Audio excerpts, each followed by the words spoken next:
Peace be with you. Friends, the next several weeks, so between now and the beginning of Lent, we're going to be reading in our gospel from the Sermon on the Mount.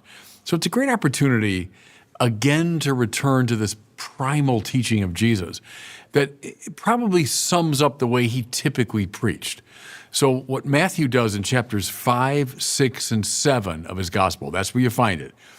Get out your Bibles, Matthew chapters 5, 6, and 7, is this great speech of Jesus that probably represents the way he typically taught.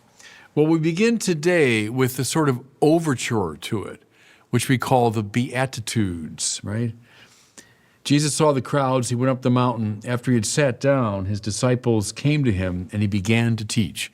That's important. So we're at the very beginning. Jesus goes up the mountain, so he's like Moses there. Moses gets the law on the mountain. Jesus, the new Moses, is going to give a new law. The fact that he sits down is important because that was the attitude of the teacher in the ancient world. See, we're used to what I'm doing right now, that the teacher would stand at a podium, but in the ancient world, you'd sit down and the disciples would kind of arrange themselves at your feet.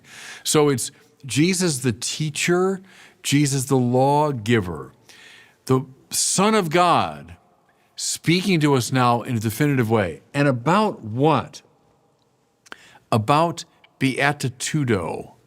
So the Beatitudes. Beatitudo in Latin means happiness. It's the one thing we all want. I don't care who's listening to me. I don't care what your background is. I don't care what your gender is. I don't care what your education level is. I don't care what your ethnicity is. Everyone listening to me right now, anyone you will ever speak to, wants to be happy. The worst person in the world wants to be happy. The most lost person in the world wants to be happy. We can't avoid it. We are truth and happiness seeking animals. That's the way we're built.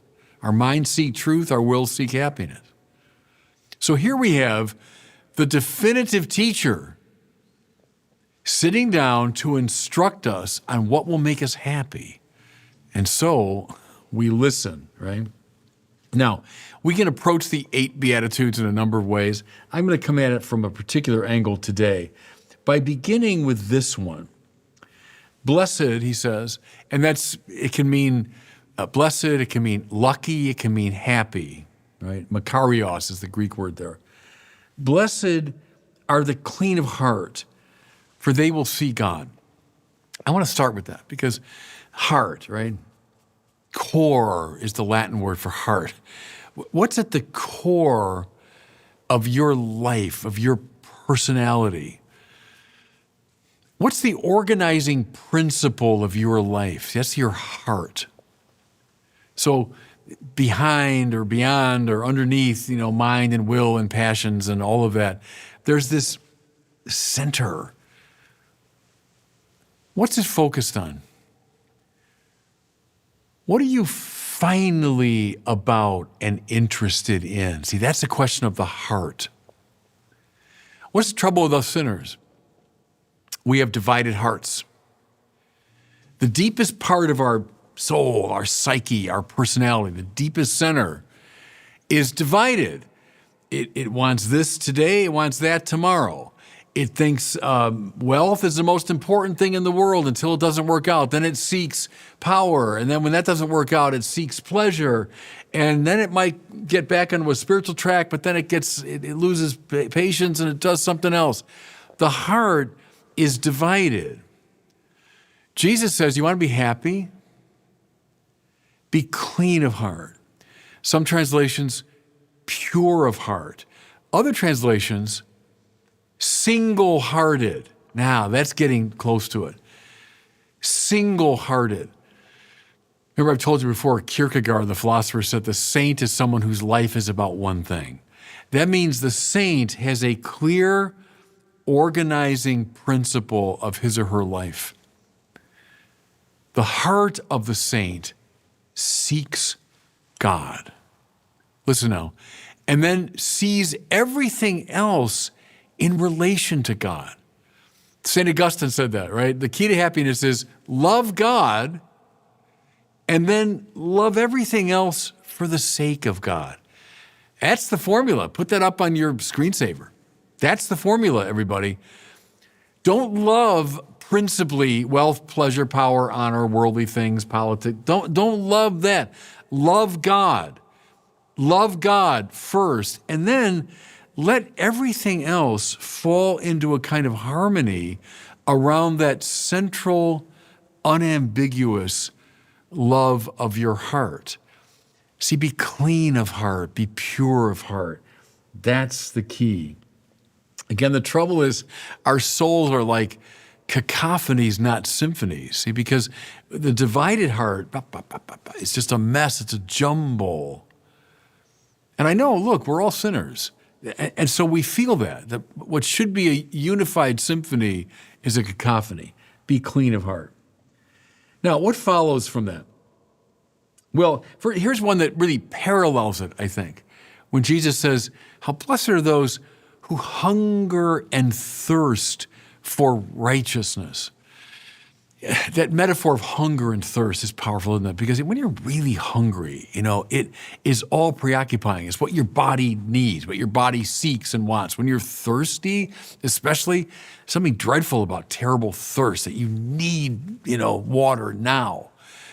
So what is your soul hungry and thirsty for? Well, again, the souls of us sinners, power, pleasure, acceptance, we run after all these foods for the soul that don't satisfy. Or think of the woman at the well, thirsty, right? Jesus says, you come every day to this well, you drink, but you get thirsty again because you're thirsting after all the wrong things. How blessed you are, happy, lucky you are, Makarios, if you hunger and thirst for righteousness. What's righteousness?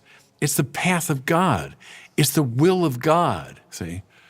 What do you, when you wake up in the morning, what do you want at the bottom of your soul? What do you want? That's a good question.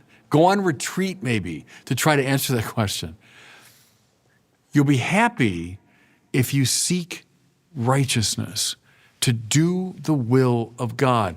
And what you'll find is, again, everything else in your life will fall into a kind of harmony around that fundamental hunger. All right, so what follows from cleanliness of heart, from hungering and thirsting for righteousness? How blessed are the merciful. Now, why? Well, see, mercy, first of all, means love as it appears in a fallen, suffering world, right? To love is to will the good of the other, as I've often told you. When you do that in a fallen world, it'll look like mercy because people are in a suffering state. Well, see, God is love. That's all he is, right through. God is love. Therefore, when your heart is focused in a single-minded way upon God, when you're hungering and thirsting for God's will, what happens? You will become conformed unto mercy. See, God's mercy then will flow naturally through you into the world. That's the secret, everybody, of the lives of the saints. Why are the saints such conduits of mercy and grace? Because they're single-hearted. They're not divided, not turning from this to that. They've turned toward God. Now they're translucent, and the divine light can shine through them.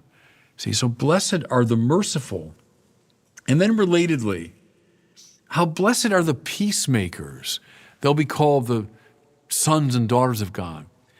Well, here's the same principle. What sows peace into the world is a peaceful heart, right? If your heart is focused, it's on one thing. If your life has become like a rose window, like a harmony, like a symphony, well, then you will naturally radiate peace around you. You'll become a bearer of peace. concomitantly, if your life is a jumble, your interior life is a cacophony, if you've lost harmony, you will sow cacophony around you. You will become a bearer of dysfunction and disharmony around you. I take that principle to the bank. Who are the peacemakers? Those who are peaceful on the inside. I don't know an exception to that. Who are the disturbers of the peace? Those who are projecting outward their own inner disharmony. So, clean of heart, making you merciful, which makes you a peacemaker. That's exactly how it works. Think of how the saints are depicted with halos. And the idea there is the saint is someone who becomes luminous. Their inner luminosity shines and brings light to those around them. Beautiful. That's how it works. Okay, so there's the basic spiritual program. But now, look at some of these darker Beatitudes. And it might sound paradoxical, what makes you happy, but it's very important now to get this. Jesus also says, "Blessed are they who are persecuted for the sake of righteousness." Now remember, blessed are those who hunger and thirst for righteousness, right? Seek ye first the kingdom of God and his righteousness, and the rest will be given unto you. There's the principle, by the way. It's exactly what I'm talking about. So blessed are you, yes indeed, when you seek the divine will. But in a world gone wrong, which is our world, those who walk the path of righteousness will necessarily be persecuted. Not sometimes, not typically, I mean all the time. Why? Because we live in a dysfunctional world. And so when you show up in that world, rightly ordered, bearing mercy and peace to those around you, some will benefit and appreciate it. That's true. Trust me when I tell you, a lot of people who are deeply invested in the dynamics of a dysfunctional world will hate you and want to bring you down and will persecute you. Because, see, you're a sign of contradiction to them. You're a source of enormous trouble for them. See, think of someone who's really wily and canny in the ways of the world. They figured out how the system works. They know how to frighten people. They know how to lure people. You know what I'm saying? They made their way through a sinful world very effectively. Then you come along, full of beatitudo, radiating mercy and peace. You're throwing off their game. I remember years ago, I won't tell you where it was. It was this highly complex organization.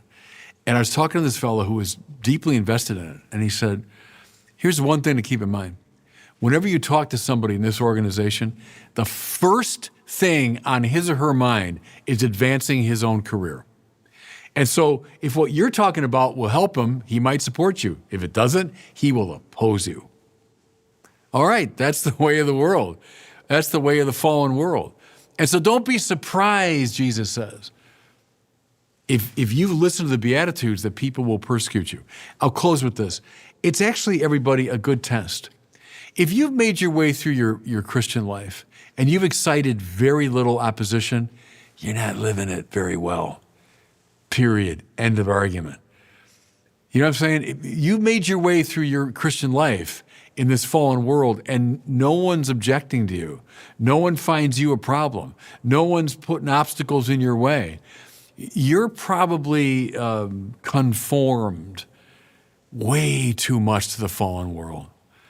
That's why how blessed you are, lucky, happy you are when people persecute you because of my name. That means you're on the right path. That means you're on the path of beatitudo. And God bless you.